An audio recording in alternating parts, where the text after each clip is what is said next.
축복하는 마음으로 함께 고백합니다. 하나님은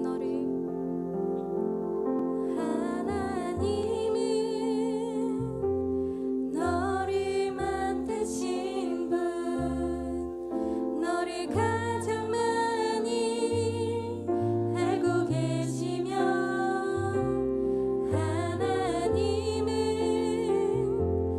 너를 만드신 분, 너를 가장 깊이 이해하시며,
거룩하신 하나님 아버지, 우리를 예배로 부르시고 찬양하게 하시니 감사합니다.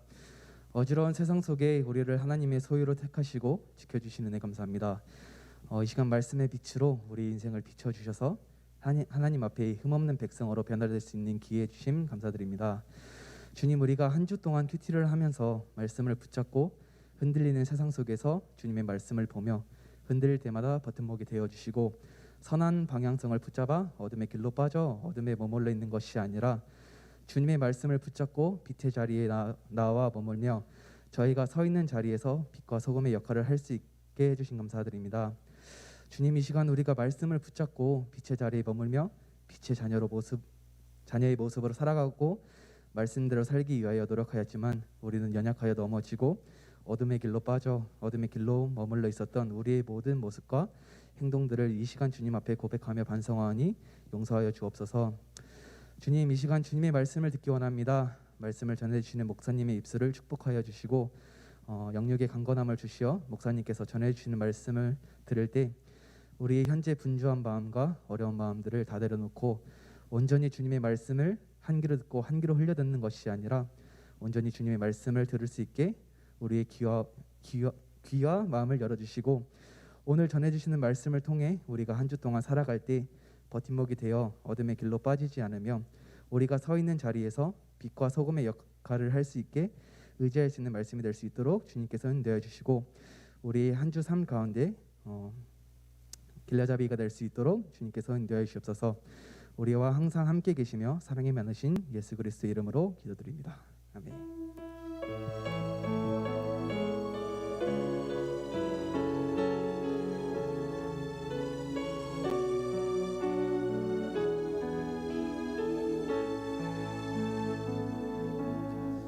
네, 오늘 하나님께서 우리에게 주시는 말씀은 룻기 1장 19절에서 22절 말씀입니다. 구약성경 403페이지에 있습니다.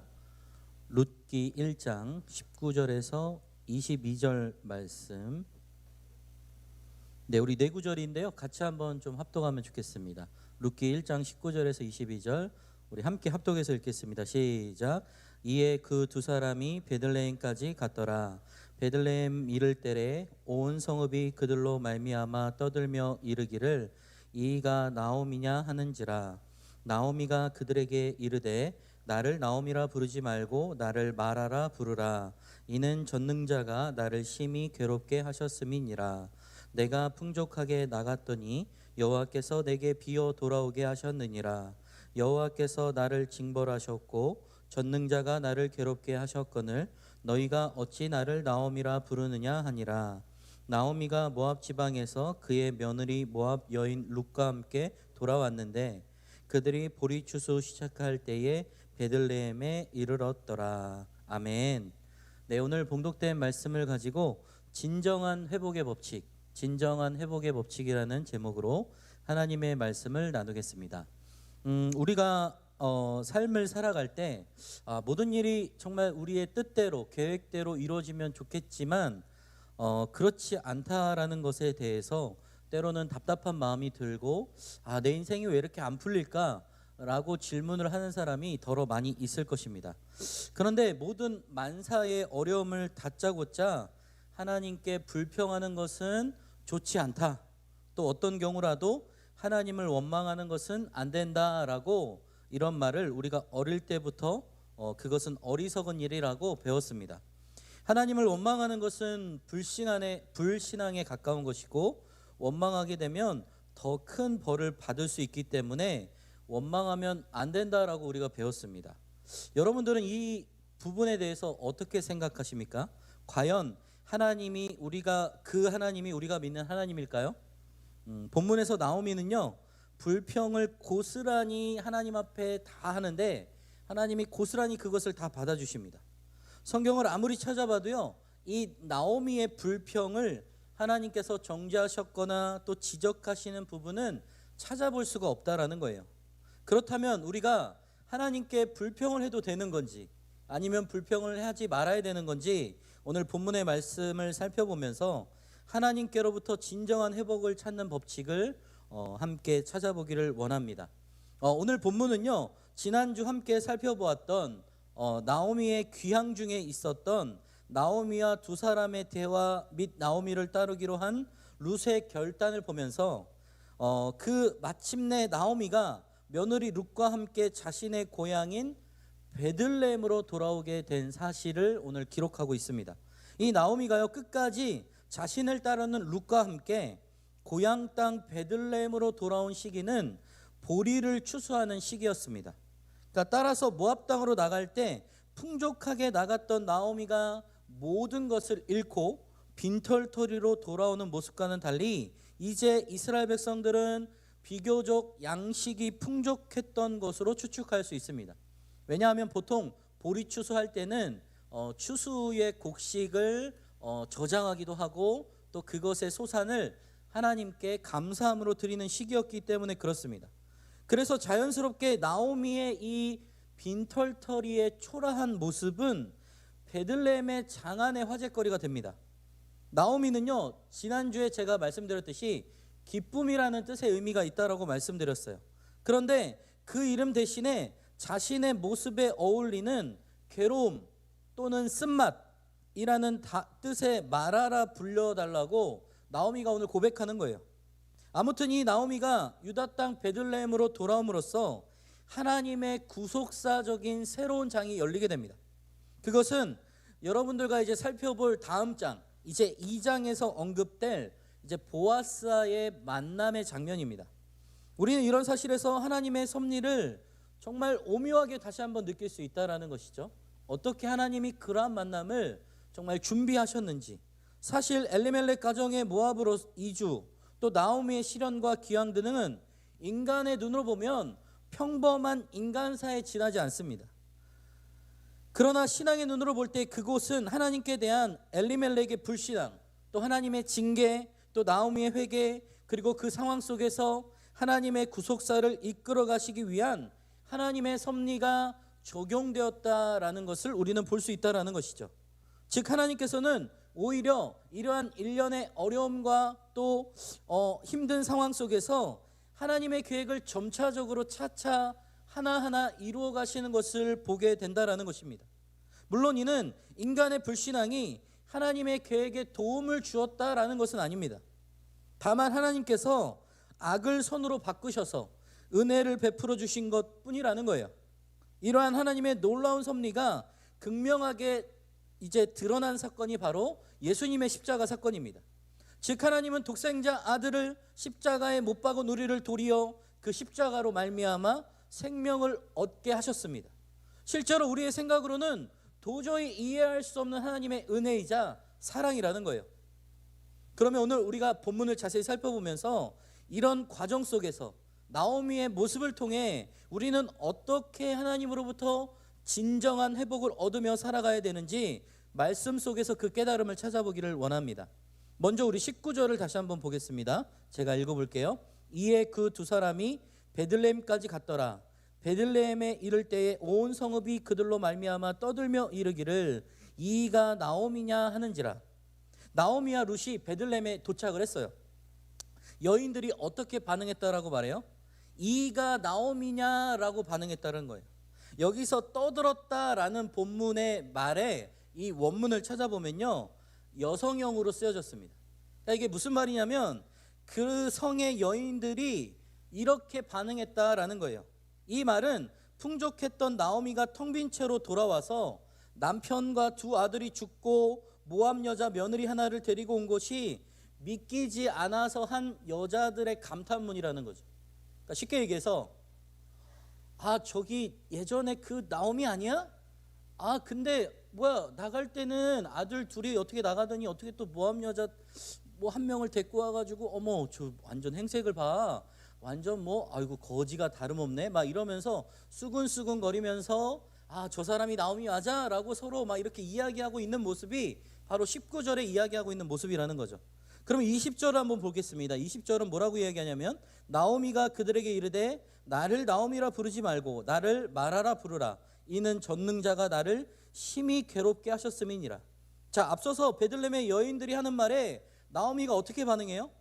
나를 나오미가 무슨 의미였다고 그랬죠? 기쁨이라고 부르지 말고 마라라고 불러라라고 이야기하는 거예요. 근데 마라의 뜻이 뭐냐면 쓰라림 또는 고통이라는 이런 뜻이에요. 그 이유는 왜 나를 그렇게 부르냐면 전능자, 그러니까 하나님께서 자신을 괴롭게 하셨기 때문이다라고 고백합니다. 나오미는 지금 하나님께서 자신을 쓰라리게 했기 때문에, 너무 고통스럽게 했기 때문에 나를 마라, 쓰라림이라고 부르라고 말하는 거예요. 다음 21절 본문을 보면 이렇게 말씀해요. 내가 풍족하게 나갔더니 여호와께서 내게 비어 돌아오게 하셨느니라. 여호와께서 나를 징벌하셨고 전능자가 나를 괴롭게 하셨거늘 너희가 어찌 나를 나오미라 부르냐 하니라. 지금 나오미에 대한 하나님에 대한 마음은요, 하나님께서 자신을 풍족함을 비어 돌아오게 하신 것으로 이해합니다. 그러니까 쉽게 얘기해서 자기가 풍족했었는데 아무것도 없는 빈털터리로 돌아오게 하신 분이 하나님이다 라고 이야기하는 거예요. 곧 하나님께 징벌을 받고 괴롭힘을 당했다라고 표현해요. 정확하게 말하면 하나님을 원망하고 불평하고 있는 모습이 나오미의 모습이라는 거예요. 원어적으로 보면 21절에 이 괴롭게 하다라는 뜻은요, 20절에 괴롭게 하다라는 말보다 더 심하고 부정적인 말이에요. 아, 정말 하나님이 나를 이렇게 하셨어 라고 이야기하면서 불평하고 원망한다라는 것이죠. 그런데 지금 하나님을 향한 나오미의 말에 하나님은 어떻게 생각하고 계실까요? 룻기 어떤 구절에도요, 하나님께서 나오미가 이렇게 원망하고 불평했던 것을 정죄했다라는 말을 기록하고 있지 않아요.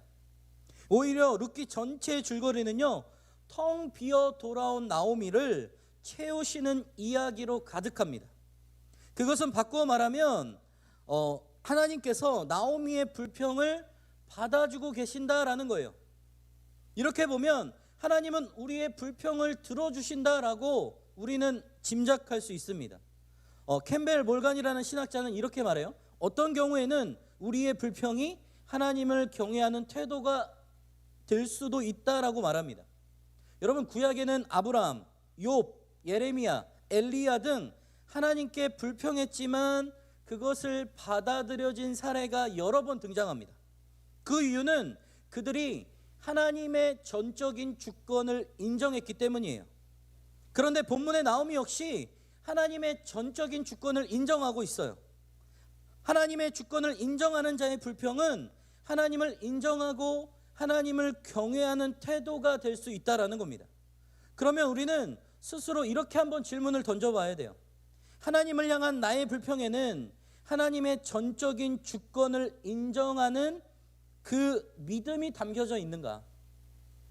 아니면 그저 나의 상황과 환경이 불만족스럽고 정말 불평스러워서 하는 불평인가?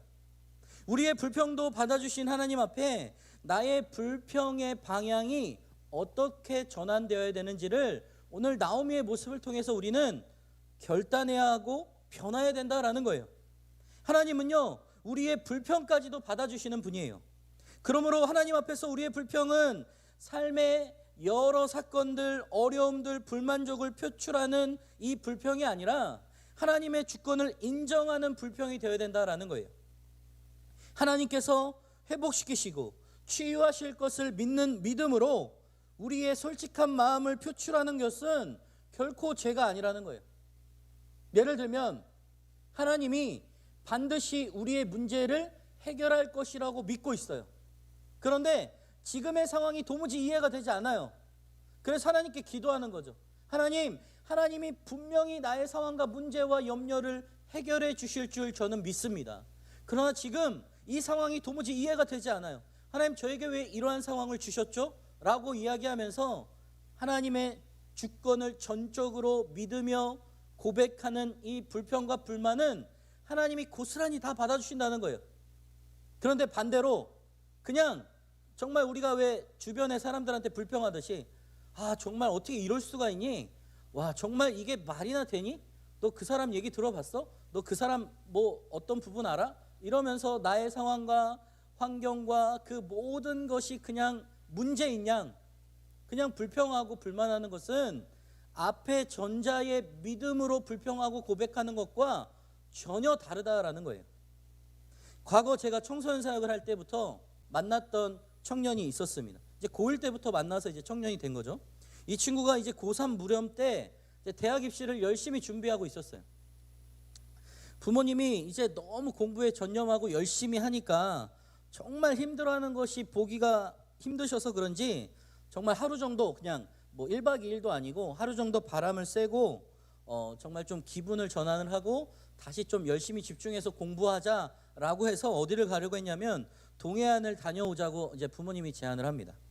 이제 그래서 부모님 마음도 계속 그렇게 이야기하시고 또 기분 전환하고 돌아와서 정말 잘 집중해서 공부해야지라는 마음으로 부모님의 제안에 동의를 하고 기분 좋게 오랜만에 여행을 떠나게 돼요. 그렇게 기분 좋게 가던 중에 상대방 차선에서 이제 덤프트럭이 졸음운전을 하다가 이제 중앙선을 넘어온 거예요.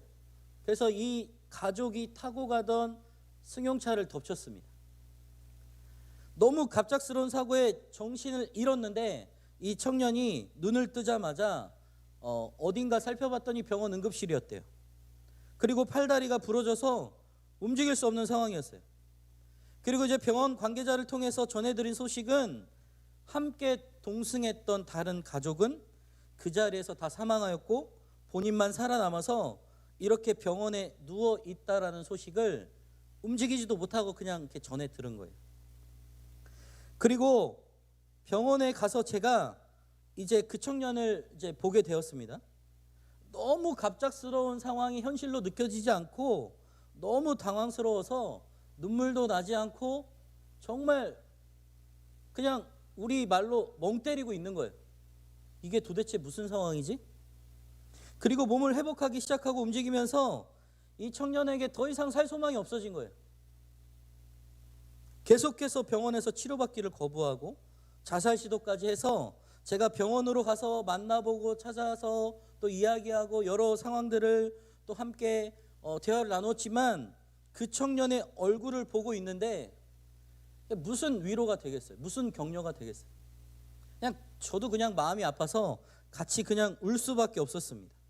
그리고 아무 말 없이 그 청년을 안아주고 옆에서 함께 울면서 정말 하염없이 울던 그 청년은 정말 하나님이 원망스러운 거예요. 왜냐하면 자기가 여행을 안 간다라고 했더라면 이런 일이 일어나지 않았을 텐데, 내가 괜히 부모님께 가자고 해서 이런 일이 일어났나? 오만 생각, 별별 생각이 다 드는 거예요. 근데 그 모든 게 다 내 잘못 때문인 것 같고 나의 모든 그 문제가 나로 인해 시작된 것 같고 너무 힘든 거죠. 정말 죄책감과 자기 잘못이라는 그 생각에 사로잡혀서 정말 하루 종일 그 생각이 떠나지 않아 잠을 이룰 수 없고 날마다 힘든 삶을 보내고 있는 거예요. 그리고 그 청년이 회복하는 기간 동안 오랜 시간 몇 달 동안 그 친구와 함께 했습니다. 그리고 하나님에 관해서 성경 말씀에 관해서 함께 나누고 기도하는 시간을 가졌어요. 처음에는 너무 극렬히 거부하는 거예요. 왜냐하면 무슨 소망이 있겠어요? 자기 혼자 덜렁 남아서 자기가 뭘 해야 될지 또 자기가 어떠한 생각과 소망으로 살아가야 될지 도저히 감이 안 잡히는 거죠. 그래서 제가 그 친구와 한 석 달 이상 동안 뭐 병간호는 아니지만 같이 옆에 있으면서 이런저런 이야기를 하면서 또 하나님의 이야기와 성경의 이야기를 했습니다. 그런데 그 청년이 알면 알수록 더 웃긴 거는 이해가 안 된다는 거예요. 하나님이 이런 분인데 왜 나한테 이러한 상황을 주셨지라고 의문을 던지면서 계속해서 마음이 어렵다라는 거죠.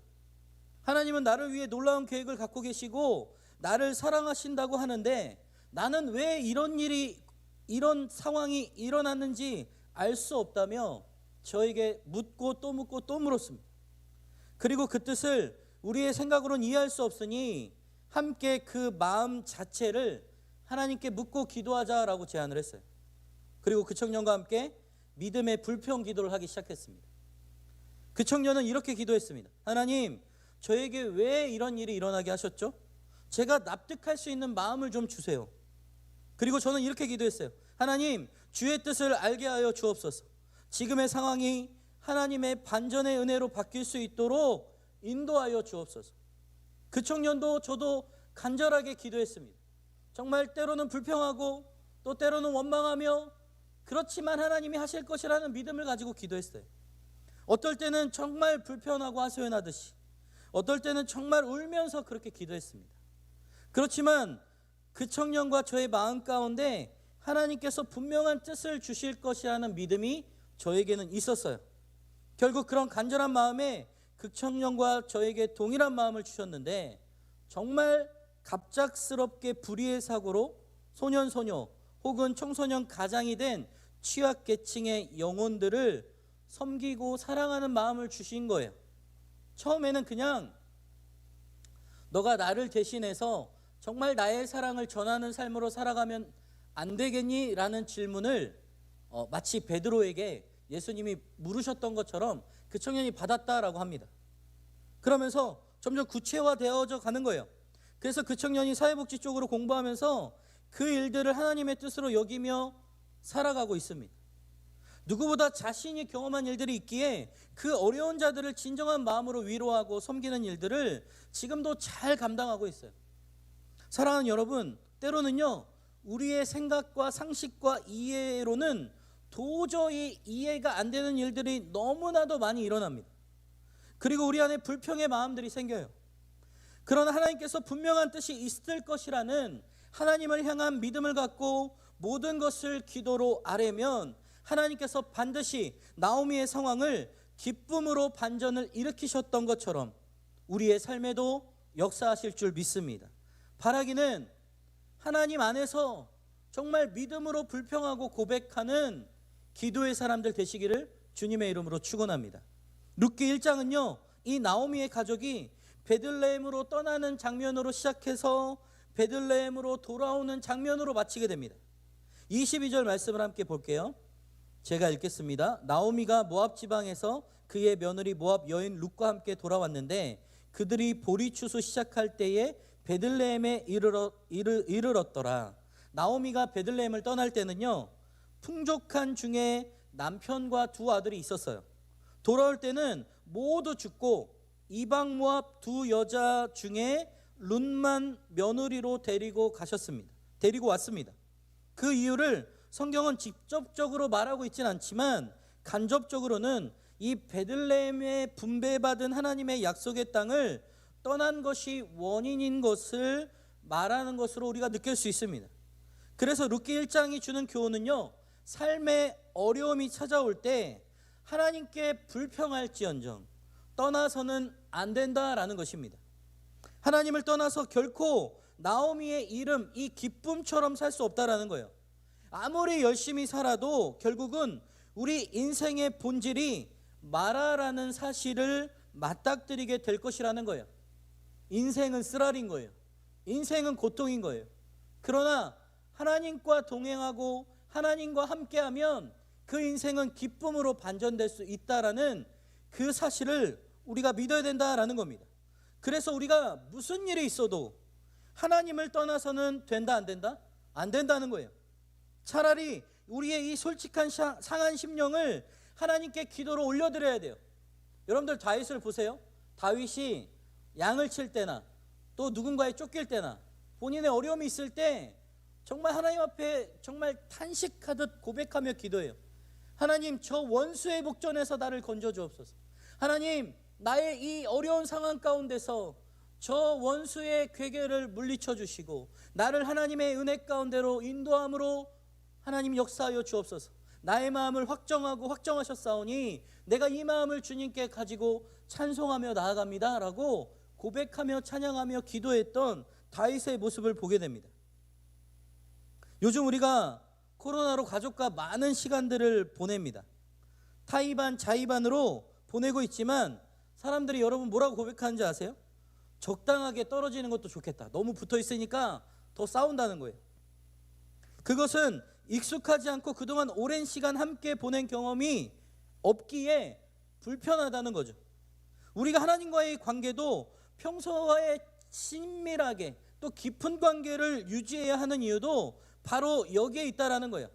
그래야 어색하지 않게 하나님께 우리의 마음을 토로하며 믿음의 불평의 기도를 통해서 하나님의 참된 위로와 평안을 받을 수 있기 때문입니다. 하나님께서 돌보시는 이스라엘 땅에서 정신적으로 물질적으로 풍요로운 삶을 누렸던 나오미가 하나님을 떠났습니다. 철저하게 황폐화된 상실의 삶을 살아갈 수밖에 없었어요. 이처럼 하나님이 이 백성을 떠나면 하나님의 백성이 하나님을 떠나면 황폐한 삶을 면할 수가 없다라는 거예요. 혹 물질적으로 풍요로운 삶을 누릴 수 있을지도 모르지만 영적으로는 결코 만족할 만한 삶을 살아갈 수 없다라는 겁니다. 세겜 땅에서 하나님을 잊어버리고 안일한 생활에 빠졌던 야곱을 한번 살펴볼까요? 그는 비록 그곳에서 물질적으로는 부족함이 없는 풍요로운 삶을 누릴 수 있었습니다. 그러나 하나님의 도우심을 입지 못함으로 그의 딸 디나가 강간을 당하고 아들들은 그 일에 대한 복수라는 명목으로 세겜성 사람들을 간교하게 속여서 잔인하게 학살하는 등 영적으로는 완전히 황폐한 삶을 살 수밖에 없었어요. 여러분들이 잘 아는 이스라엘의 첫 번째 왕 사울은 어떻습니까? 그 역시 하나님의 명령에 불순종합니다. 하나님께 버림을 받고 하나님의 신이 그를 떠나게 되었을 때 악신에게 붙잡혀서 늘 번뇌하고 정말 불평하고 또 앞날을 고민하는 그런 삶을 살 수밖에 없었어요. 참으로 하나님의 백성이 하나님을 떠나서는 황폐한 삶을 면할 수가 없다라는 거예요. 오직 하나님과 함께할 때만 영적으로 물질적으로 진정한 풍족함을 누릴 수 있다라는 겁니다. 그래서 하나님께서는 호세아에게 이스라엘 백성들에게 이렇게 이야기합니다. 내가 너희를 떠날 때에 저희에게 화가 미치리로다. 호세아 9장 12절에 말씀하세요. 또 예레미야 선지자도 이스라엘의 소망이신 여호와여 무릇 주를 버리는 자는 다 수치를 당할 것이라. 무릇 여호와를 떠나는 자는 흙의 기록이 되오리니 이는 생수의 근원이신 여호와를 버림이니이다. 예레미야 17장 13절에 고백합니다. 오늘 우리가 찬양으로 고백했던 것처럼 여호와께 돌아가자. 여호와께 언제라도 돌아오기만 하면 하나님께서는 우리에게 은혜를 베푸실 뿐만 아니라 참된 위로와 평안, 세상이 줄 수 없는 그 은혜로 우리를 회복시켜 주신다라는 거예요. 그래서 우리는 하나님이 우리에게 떠나는 그 순간, 또 우리가 하나님을 떠나는 그 순간이 바로 우리에게 화가 미치는 순간입니다. 우리의 삶이 황폐하게 되는 순간이라는 거예요. 그러면 우리는 하나님을 떠나서도 또 하나님께서 우리를 떠나시게 하셔도 안 된다라는 거예요. 오직 하나님만 바라보고 그분의 뜻대로 살아감으로 항상 하나님과 동행하는 삶을 살아야 합니다. 그것이 우리의 삶을 영적으로나 육적으로나 진정한 회복과 풍성함을 유지하는 비결이라는 거예요. 바라기는 하나님을 떠나지 아니하고 믿음으로 불평하고 믿음으로 하나님께 고백하며 하나님이 우리에게 그 마음 가운데 은혜를 베푸실 뿐만 아니라 정말 나오미의 이름처럼 기쁨으로 반전시키는 하나님의 놀라운 기적의 역사를 경험하시는 여러분 모두가 되시기를 주님의 이름으로 축원합니다. 우리 22절을 다시 한번 보겠습니다. 제가 읽어볼게요. 나오미가 모압 지방에서 그의 며느리 모압 여인 룻과 함께 돌아왔는데 그들이 보리 추수 시작할 때에 베들레헴에 이르렀더라. 나오미와 룻이요, 이 베들레헴으로 돌아올 때는 보리 추수 시작할 때라고 말합니다. 즉 어떤 때냐면 유월절이 가까운 때예요. 나오미의 회복이 베들레헴 유월절과 관련이 있음을 우리는 짐작할 수 있습니다. 이것은 우리의 회복이 생명의 떡이신 예수님의 십자가의 지심과 관련이 있음을 암시해주고 있는 거예요. 나오미의 인생은요, 떡의 문제로 하나님의 약속을 저버리는 마치 우리의 인생을 대비시킵니다. 나오미의 회복이 유월절 가까운 시기에 떡집으로 이 베들레헴으로 돌아오는 것으로 암시된다면 우리의 인생도 생명의 떡이신 예수님의 유월절 어린 양으로 십자가에 못 박히신 사건으로 회복될 수 있는 거라는 거예요. 다시 22절을 보면 나오미와 룻이 보리 추수가 시작될 때에 베들레헴에 도착했다라고 기록합니다. 여기서 보리 추수가 시작되었다라는 것은 이스라엘 땅에서 양식이 풍성한 시기가 되었다라는 것을 암시합니다. 우리가 가을이 되면 곡식이 알곡이 풍성해지고 또 열매를 따고 또 우리가 추수감사절 마음으로 또 드리는 그 풍성한 시절이 오잖아요. 그런 것처럼 이 시기가 풍성한 시기였다라는 거예요. 나오미와 룻은 공교롭게도 양식이 가장 풍성한 시기, 그래서 아무리 가난해도 굶주리지 않는 그 가장 적절한 시기에 베들레헴에 도착한 거예요. 이것은 분명 죄악의 길에서 돌이켜 하나님께로 돌아오는 나오미와 룻을 위하여 하나님께서 베푸신 은혜의 잔치였습니다. 하나님께서는 당신의 긍휼을 바라고 돌아오는 나오미와 룻을 굶주리지 않도록 하기 위해서뿐만 아니라 이방의 여인임에도 불구하고 부모에게 효를 다하며 하나님을 경외했던 룻으로 하여금 보아스를 만나게 하고 또 다윗과 예수 그리스도의 조상이 되는 영예를 얻도록 하시기 위해서 보리 추수가 시작되는 이 시기에 그들을 베들레헴으로 인도하셨다라는 거예요. 여러분들 얼마나 하나님의 계획이 완벽하세요? 얼마나 하나님의 계획이 흠도 없고 정말 1.1획도 놓침이 없이 완벽하신지 모르겠어요. 그런데 이게 나오미뿐만 아니라 우리의 인생까지도 마찬가지라는 거예요. 정말 하나님께서는 죄악에서 돌이켜 하나님께로 돌아오는 자들을 실망시키지 않으시고 그 모든 자들에게 놀라운 은혜를 베풀어 주신다는 거예요. 따라서 우리가 죄악에서 돌이켜 여호와께로 돌아가기라도 한다면 하나님께서는 우리에게 은혜를 베푸실 뿐만 아니라 하나님의 놀라운 구원의 역사로 우리의 삶을 반전시키시고 새롭게 변화시켜 가신다라는 겁니다. 그래서 우리가 죄악에서 돌이키는 그때가 바로 하나님께로부터 넘치는 은혜와 복을 받는 은혜의 때라는 거예요. 하나님께서는 마치 탕자를 맞아들이는 아버지처럼 죄악에서 돌이키는 자들은 그 누구보다 기뻐하시며 그들에게 넘치는 은혜와 복을 내려주시는 분이라는 거예요.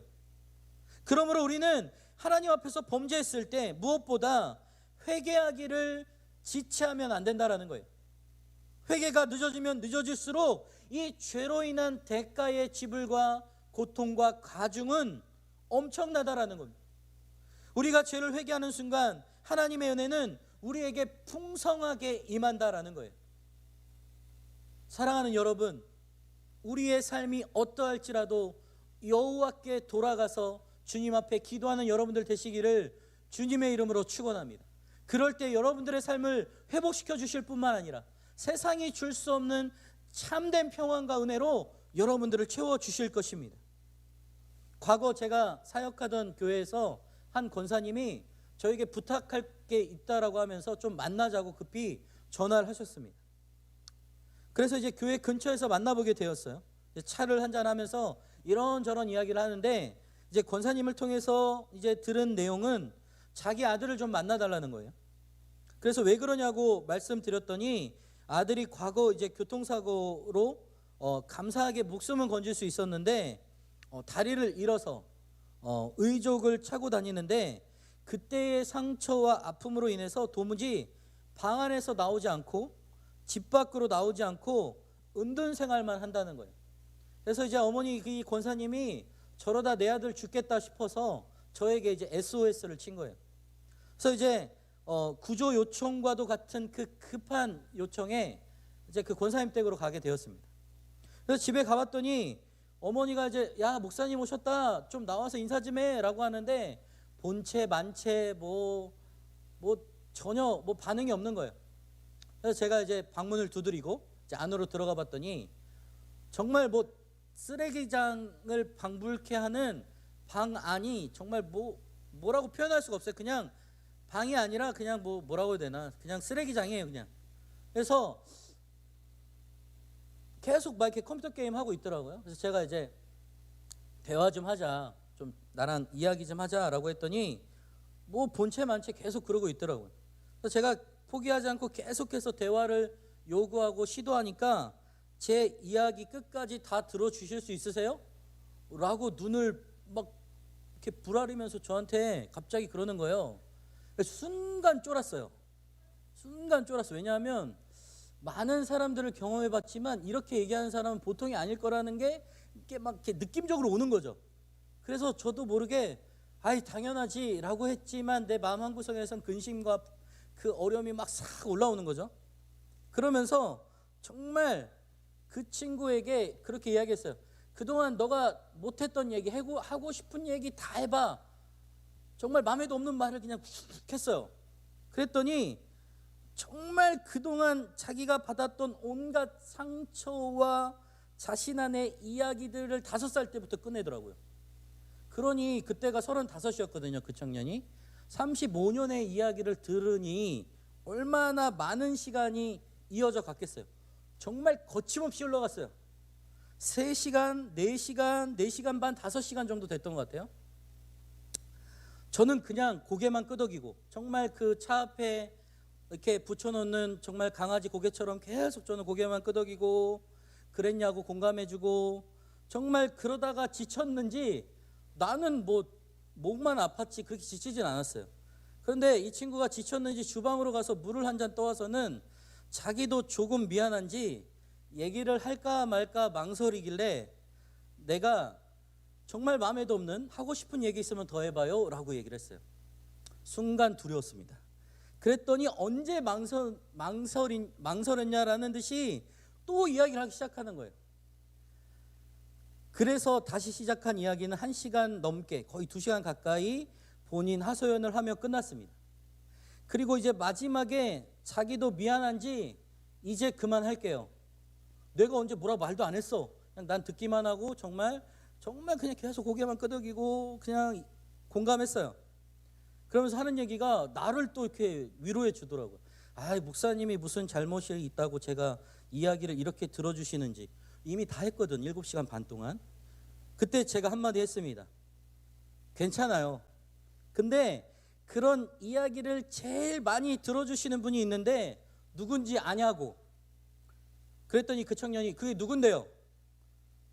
그러면 이제 내 이야기를 한번 들어보겠냐고 얘기를 했더니 그 친구가 듣겠다라고 하더라고요. 그래서 나는 30분이면 된다.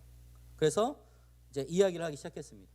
아, 그분은 우리의 모든 이야기를 들어주시고 불평도 불만도 또 그 어떤 화도 내지 않는 분이 있는데 그분이 바로 하나님이다.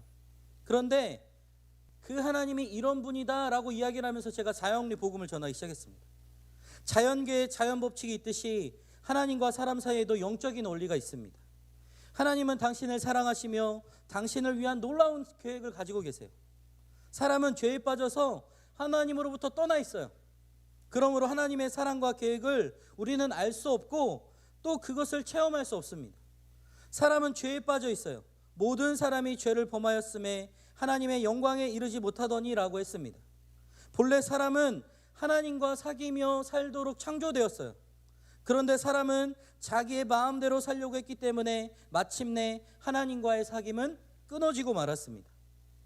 하나님 없이 나의 마음대로 사는 사람은 적극적일 때는 하나님께 반항하게 되며 소극적일 때는 하나님에 대하여 무관심하게 되는데 이것이 바로 성경이 말하는 죄의 증거입니다. 예수 그리스도만이 사람의 죄를 해결할 수 있는 하나님의 유일한 길이에요.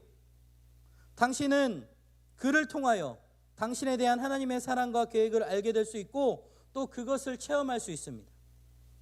예수님은 우리를 대신하여 죽으셨어요. 우리가 죄인 되었을 때 그리스도께서 우리를 위하여 죽으심으로 하나님께서 우리에 대한 자기의 사랑을 확증하셨느니라고 말씀하셨습니다. 그는 또한 죽음에서 살아나셨어요. 그리스도께서 우리를 위하여 죽으시고 장사 지낸 바 되었다가 성경대로 사흘 만에 다시 살아나사 게바에게 보이시고 후에 12제자에게와 그 후에 500여 형제에게 일시에 보이셨나니라고 했습니다. 우리 사람은 예수 그리스도를 나의 구주, 나의 하나님으로 영접해야 합니다. 그러면 우리는 우리 각 사람에 대한 하나님의 사랑과 계획을 알 수 있고 또 그것을 체험할 수 있어요. 우리는 예수 그리스도를 영접해야 합니다. 영접하는 자 곧 그 이름을 믿는 자들에게는 하나님의 자녀가 되는 권세를 주셨으니라고 약속하셨습니다. 우리는 믿음으로 예수 그리스도를 영접해야 합니다. 너희가 그 은혜를 임하여 믿음으로 말미암아 구원을 얻었나니 이것이 너희에게서 난 것이 아니요 하나님의 선물이라. 행위에서 난 것이 아니니 이는 누구든지 자랑치 못하게 함이니라고 말씀하셨습니다. 우리는 각자의 초청으로 당신의 초청으로 예수 그리스도를 영접해야 합니다. 예수 그리스도께서 말씀하시기를 볼지어다 내가 문 밖에 서서 두드리노니 누구든지 내 음성을 듣고 문을 열면 내가 그에게로 들어가 그로 더불어 먹고 그로 나는 더불어 먹으리라고 말씀하셨습니다. 그러고는 함께 예수 그리스도를 그 청년이 영접하겠느냐라고 물었을 때 믿겠노라고 다짐하며 이제 더 이상 불평불만하지 않고 하나님께로 나아가 기도로 모든 것을 구하고 하나님의 평안과 위로를 받는 믿음의 사람이 되었습니다. 물론 이 상황이 하나님께서 하셨고 하나님께서 인도하셨어요. 저는 그저 듣고 하나님에 관해서 이야기를 해주었고 우리 삶에 우리의 모든 것을 다 듣고 불평과 불만과 또 그것을 이해하시고 또 용납하시고 사랑하시는 분이 하나님이라는 것을 저는 그저 알리기만 했습니다. 그랬더니 그 청년이 자신과 같이 아픔이 있는 장애 청소년들의 마음을 더 깊이 알 수 있다며 그들에게 복음을 전하는 또 복지사가 되겠다며 지금까지 그 일을 감당하며 기쁨으로 섬기고 있습니다. 사랑하는 여러분, 우리가 아무리 힘들고 어려워도 위로와 참된 평안은 하나님께로 받으시는 여러분들 되시기를 주님의 이름으로 축원합니다. 여러분들은 힘들 때 누구를 찾아가세요? 친구, 가족, 또 지인, 또 때로는 상담사를 찾아가기도 하고 때로는 병원을 찾아가기도 하고 때로는 그 어떤 곳을 찾아가기도 합니다. 물론 찾아가야 될 때도 있어요. 그러나 근본적인 참된 위로와 평안을 주시는 분은 오직 하나님이라는 사실을 놓지 않으시기를 주님의 이름으로 축원합니다. 말씀의 결론을 맺겠습니다. 나오미는 남편과 자식을 모두 잃어버렸어요. 한없이 초라해진 자신을 보고 놀라서 떠들어대는 베들레헴 사람들에게 자신을 더 이상 나를 나오미라고 부르지 마세요. 나를 차라리 마라라고 불러주세요. 그건 뭐냐면 죄를 짓고 하나님께 징벌을 받아서 고통스러운 삶을 살아가고 있는 자신은 더 이상 기쁨, 달콤함을 뜻하는 나옴이라는 이름으로 불리어질 자격이 없으니 쓰라림, 고통, 그것을 뜻하는 마라라고 불러달라고 이야기한 겁니다. 이처럼 나오미는요, 자신의 죄를 회개하고 스스로 하나님께 징계받는 여인의 마라가 되려고 했지만 결국 하나님께서는 주님께로 나와 믿음으로 불평하고 회개한 그녀를 마라가 되지 않게 하셨어요. 그녀의 모든 고통과 슬픔을 바꾸어 기쁨과 평안이 되게 하셨습니다. 그리고 진정한 나오미가 되게 하셨습니다. 하나님께서는 결코 믿음으로 주님께 나와 불평하고 고백하는 자녀들을 마라가 되지 않게 하세요. 비록 죄악으로 인하여 하나님께 징계를 받아서 고통스러운 인생을 살아온 정말 내 스스로 봐도 뭐라고 말할 수 없는 인생이라 할지라도 회개하는 그 순간 모든 고통과 슬픔을 변하게 하셔서 기쁨과 평안이 되게 하십니다. 그러므로 우리는 이제 죄악에서 돌이켜 여호와 하나님께 돌아가야 될 줄 믿습니다. 그리고 그 하나님께 나아가 믿음의 불평과 고백과 또 우리의 찬양과 기도를 통하여서 하나님이 주시는 참된 회복과 평안을 누려야 되는 줄 믿습니다. 그 평안은요, 세상이 주는 것과 같지 않다라고. 그 평안은 참된 평안과 영원한 사랑이라고 말합니다. 사랑하는 여러분, 우리가 세상을 보고 주변의 사람을 보고 우리의 환경을 돌아보아도 우리를 도우시는 분은 여호와 하나님밖에 없음을 기억하시기를 바랍니다. 우리의 본질, 우리의 모든 것을 가능케 하시고 우리의 삶을 주관하시고 인도하시는 분은 여호와 하나님밖에 없어요. 우리가 그 하나님께로 돌아갈 때 하나님은 오늘도 묻거나 따지거나 아무 말 없이 안아주시며 사랑한다라고 고백하시며 여러분들의 부족함을 채우시는 분이 하나님인 것을 믿으시기를 주님의 이름으로 축원합니다. 봄이 되기 시작하니까 외로운 사람들이 저에게 전화가 많이 옵니다. 왜 그럴까요? 누군가가 있으면 그 외로움이 채워질까요? 결혼을 하면 이 문제가 해결이 될까요? 우리 최경원 집사님 계신데 결혼하면 아내를 올까요? 결혼을 잘못했다라고 말씀드리는 게 아니라, 사랑하는 여러분, 진정한 평안과 우리의 기쁨이 되시는 분은, 또 그것을 주시고 허락하시는 분은 여호와 하나님밖에 없다라는 거예요. 정말 여호와 하나님만이 우리를 약간의 자존심조차도 다치지 않게 회복시키시고 기쁨으로 변하게 하시는 분이 이 세상의 그 어떤 신과도 비교할 수 없는 여호와 하나님밖에 없다라는 거예요. 이번 주 한 주간 말씀을 묵상하면서 여러분들은 무엇을 느끼셨습니까? 나는 포도나무여 너희는 가지니 나와 붙어있지 않고서는 너희는 살아갈 수 없다라고 말씀하세요. 여러분, 우리는 예수님 곁에 꼭 붙어 있어야 돼요. 예수님을 떠나서는 황폐한 삶을 면할 수가 없다라는 거예요.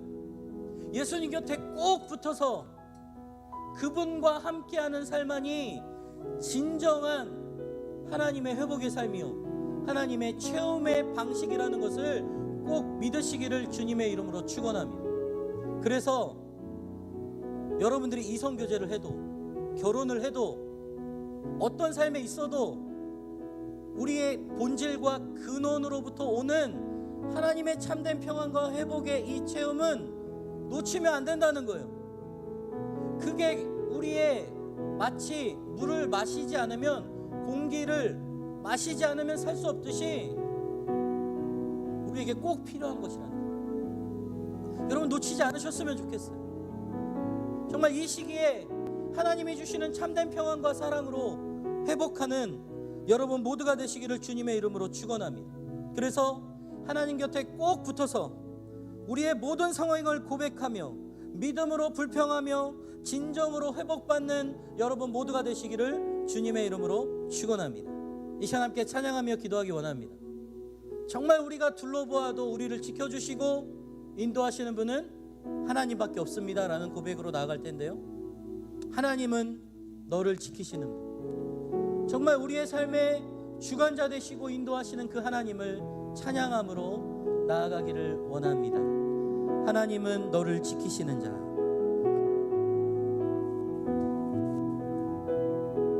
정말 마음을 다해서 진실한 마음으로 고백하기 원합니다. 하나님은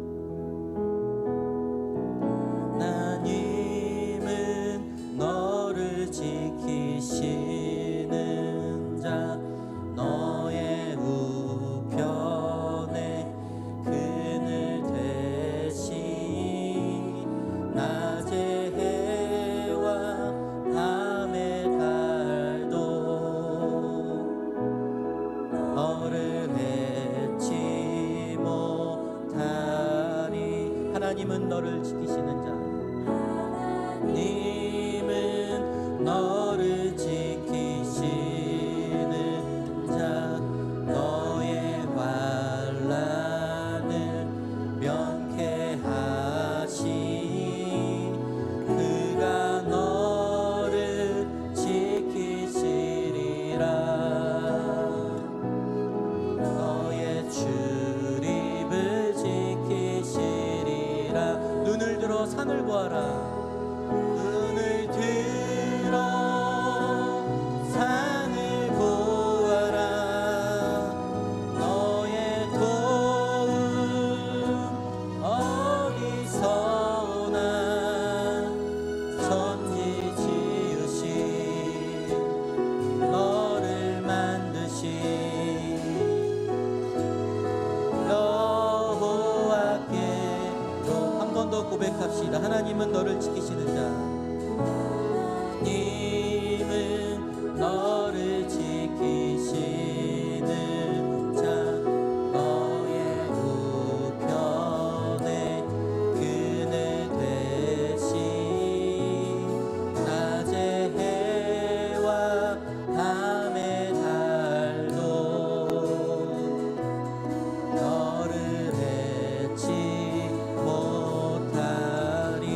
하나님은 너를 지키시는 자. 하나님은 너를 지키시는 자. 너의 환난을 면케하시. 그가 너를 지키시리라.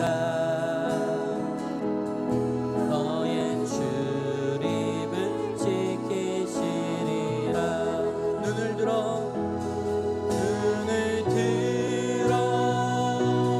산을 보아라. 너의 도움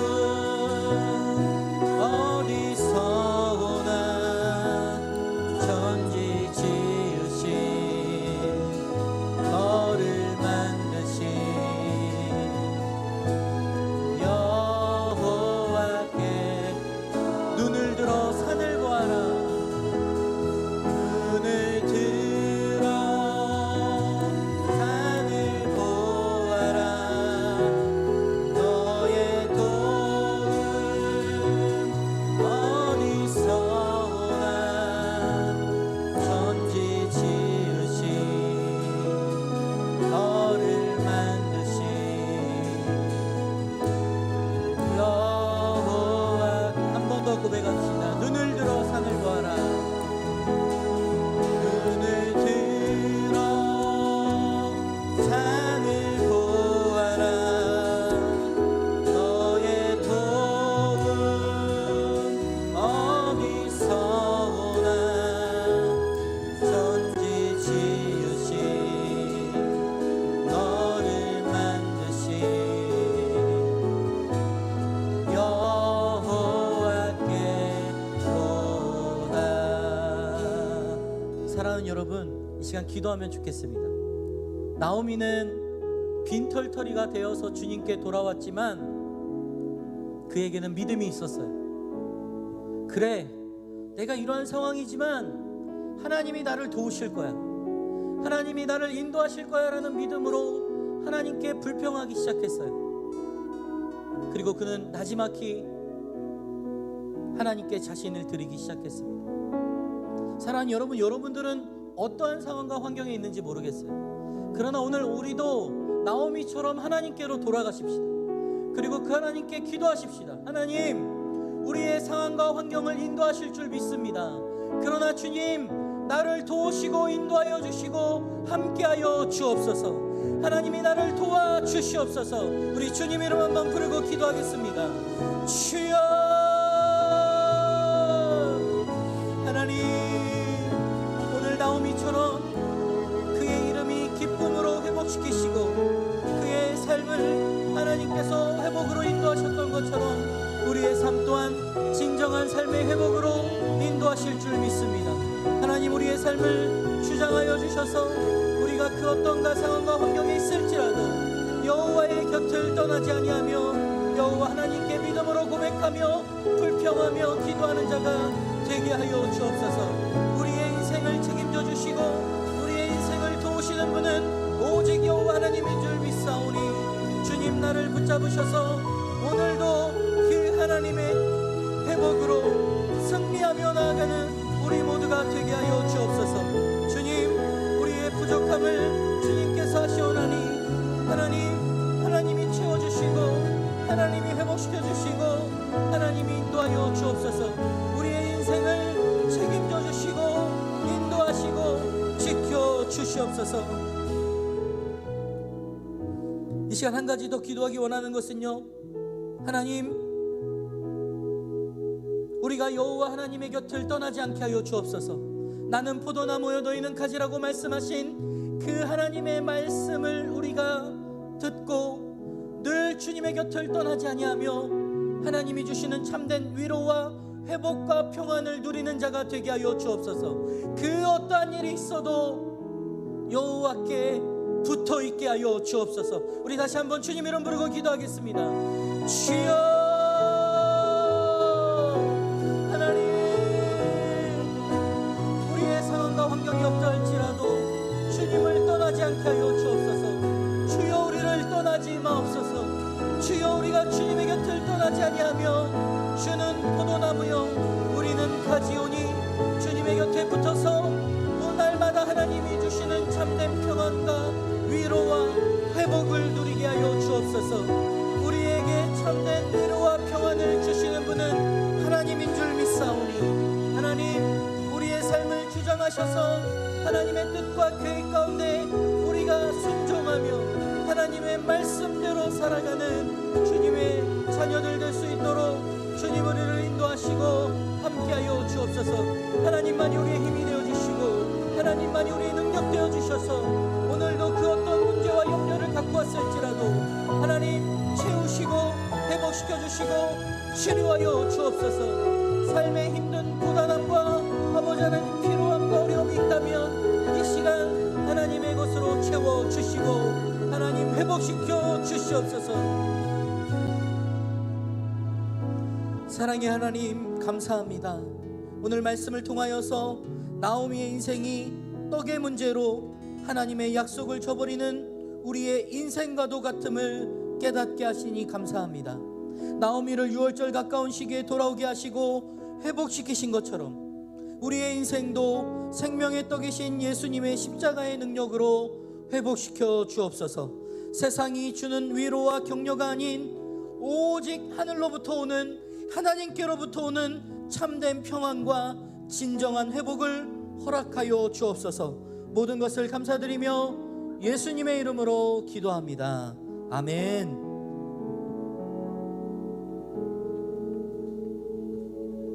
이 시간 다 함께 찬양하며 헌금 예물 드리겠습니다.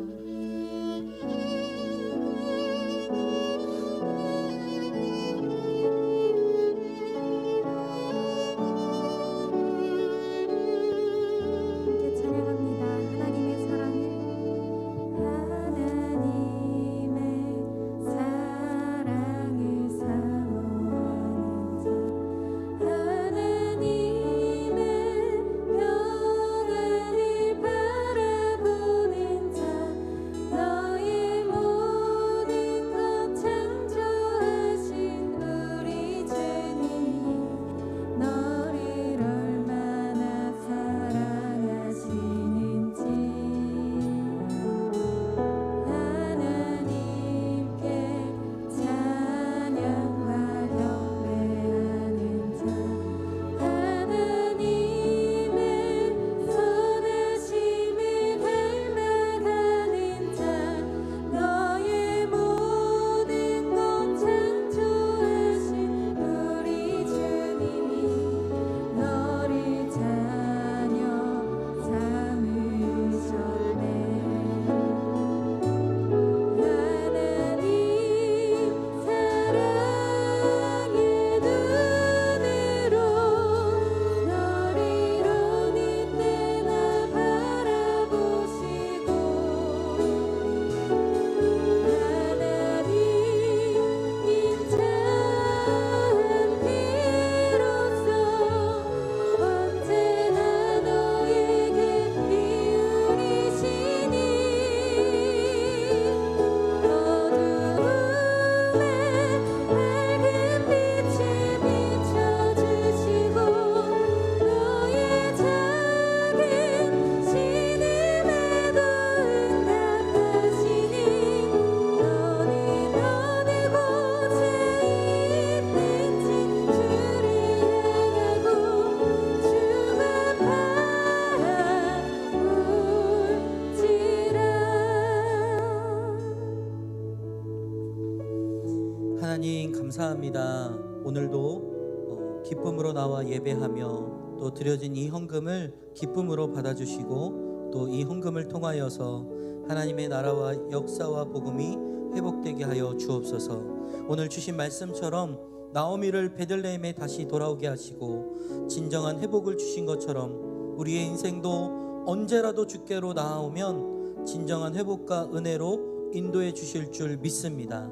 늘 우리에게 회복과 하나님의 은혜의 체험으로 함께하여 주시고 우리의 인생을 책임져 주시옵소서. 주님, 저 문을 열고 나가면 세상입니다. 또 한 주간 세상 가운데 살아갈 때에 세상은 본받기 쉽고 따르기 쉬우나 주님의 말씀은 지키기 어려워 성령 하나님께서 늘 인도하여 주셔서 세상에서 온전히 승리하는 주님의 그리스도인들 되게 하여 주옵소서. 지금은 우리 주 예수 그리스도의 은혜와 하나님 아버지의 극진하신 사랑하심과 성령 하나님의 위로 충만 교통하심이 오늘 말씀을 통해 나오미처럼 언제라도 주께 돌아와 믿음의 불평이라도 기도할 때 진정한 회복을 주시는 하나님을 놓치지 않고 매일 주시는 진정한 회복의 은혜로 살기로 작정한 온 성도들과 청년들과 교회 위에 민족과 열방 위에 이제로부터 영원까지 함께 있을지어다. 아멘.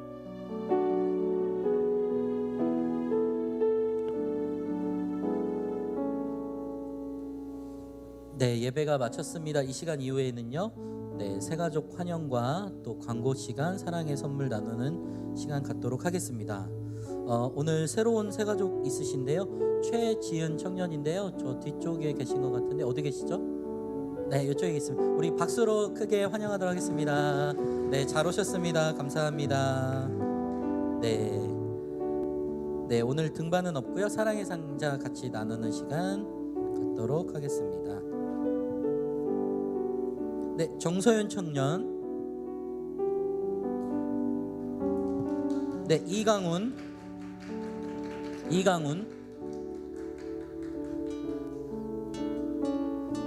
정서연 여기 또 있습니다.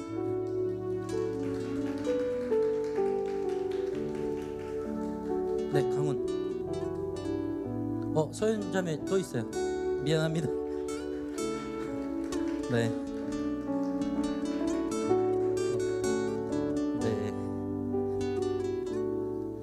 네, 이렇게 서로 축하해주고 나누니까 너무 좋은 것 같아요. 네, 이 시간은 광고 시간인데요, 나올 때 박수로 환영하겠습니다.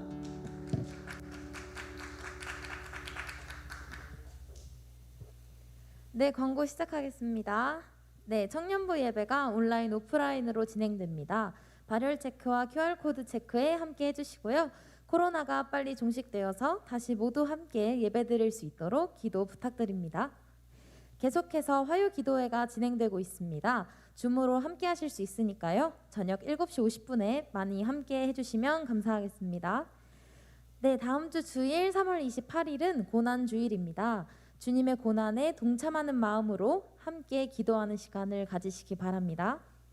네, 4월 4일은 부활주일로 지킵니다. 세례식이 있을 예정이니 아직 세례를 받지 않으신 청년분들께서는 셀리더에게 문의해 주시면 감사하겠습니다. 세례 대상자 교육 및 문답은 4월 3일 오후 2시에 진행이 되고요.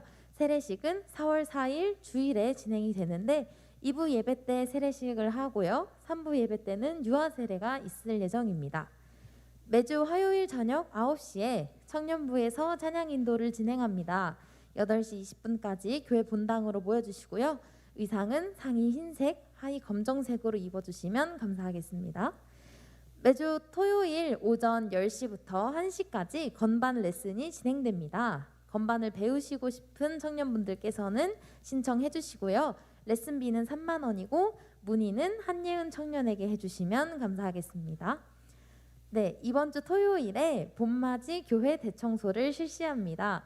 간편한 청소 복장으로 오전 9시까지 교회로 모여주시면 감사하겠습니다. 네, 다음 주 대표 기도는 김주윤 청년께서 도와주실 거고요. 3월 예배위원은 마을장에서 섬겨주시겠습니다. 오늘 셀 모임은 간단하게 진행해 주시고 근황, 간단한 말씀, 기도 제목 나눠주시면 감사하겠습니다.